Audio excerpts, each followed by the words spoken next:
আজকে বাসায় চলে যাবেন, কথা শেষ করতে দিবেন, মন খারাপ করবেন না। বাসায় চলে যাবেন। শুধু শাহবাগ অবরোধ করেছি না, আগামীকাল সকাল 11 দেশের 8 বিভাগে অবরোধ কর্মসূচি ঘোষণা করছে।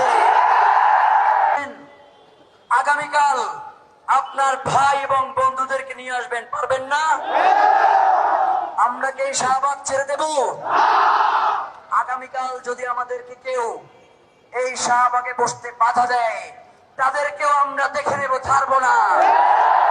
ওসমান হাদির খুনের সাথে কারা কারা জড়িত জনতার সম্মুখে প্রকাশ করার না পর্যন্ত আমাদের অবরোধ চলছে। এখন আপনারা কি সবাই একসাথে চলে যাবেন? না, আমরা কেউ এইখান থেকে ত্রিপলও নিব না, কম্বলও নিব না, ফেস্টুনও নিব না। রাতের বেলা পেছনে আমরা কিছু দেখি না। এই জন্য বারবার আমি যেটা বলি যে পেছনে কেউ দাঁড়াবে না, আমরা তাদেরকে সন্দেহের চোখে দেখি, বলি না? শত্রু তো কাপুরুষ, সে তো সামনে থেকে আক্রমণ করতে ভয় পায়, যার কারণে সে বারংবার পেছন থেকে আক্রমণ করার চেষ্টা করে। আমরা ভালো করে বুঝে গেছি যে আমাদের নিজেদের নিরাপত্তা নিজেদেরকে নিশ্চিত করতে হবে। পুলিশ আমাদেরকে নিরাপত্তা দিবে না, কোন গোয়েন্দা বাহিনী আমাদের জীবনের নিরাপত্তা দিবে না। আমাদের নিরাপত্তা আমাদের মাধ্যমে নিশ্চিত করতে হবে। আমরা কি কাউকে খেলায় খেলায় আমাদের জীবন দিয়ে দিব? আমরা যারা এখানে আছি, পানি পুরো ভরা আছে, মুড়ি ভরা।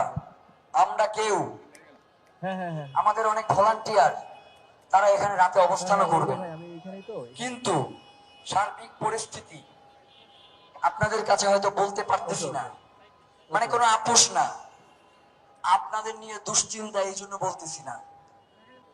শহীদ ওসমান হাদি যেই দিন গুলি খাইছে, ওই দিন থেকে আমি আমার বাপ মায়ের ফোন ধরি না, কারণ তারা তো তার সন্তানের জন্য মায়া করবে।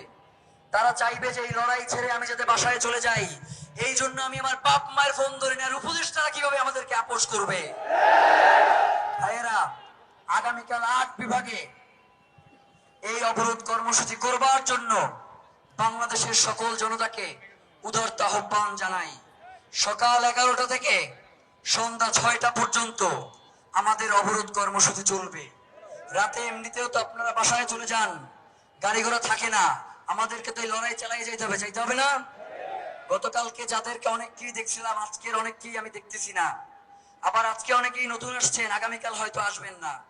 কিন্তু যারা এই মিছিলে শামিল হয়েছে, যারা এই ইনসাফের লড়াইয়ে শামিল হয়েছে, তারা প্রত্যেকে আগামীকাল 11টায় এই শাহবাগে এসে দাঁড়াবে। আমরা আপনাদেরকে বিনীত আহ্বান জানাই। ইতিমধ্যে দেখছেন না যে বিভিন্ন মিডিয়া বলছে যে আমরা নাকি যমুনা ঘেরাও করতে যাইতেছি। তার মানে বুঝতেছেন তো, মিডিয়াগুলো সন্ত্রাসী কার্যক্রম শুরু করে দিয়েছে।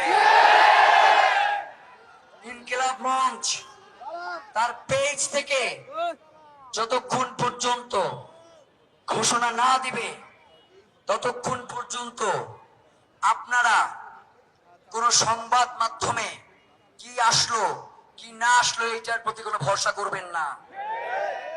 আমাদের পেজকে যদি নষ্ট করে দেয়া হয়, আমরা প্রয়োজনে লাইভে এসে আপনাদেরকে জানাবো, তবুও যাতে কোনো প্রোপাগান্ডাকারী সুযোগ দিতে না পারে সেই ব্যবস্থা আমরা করব।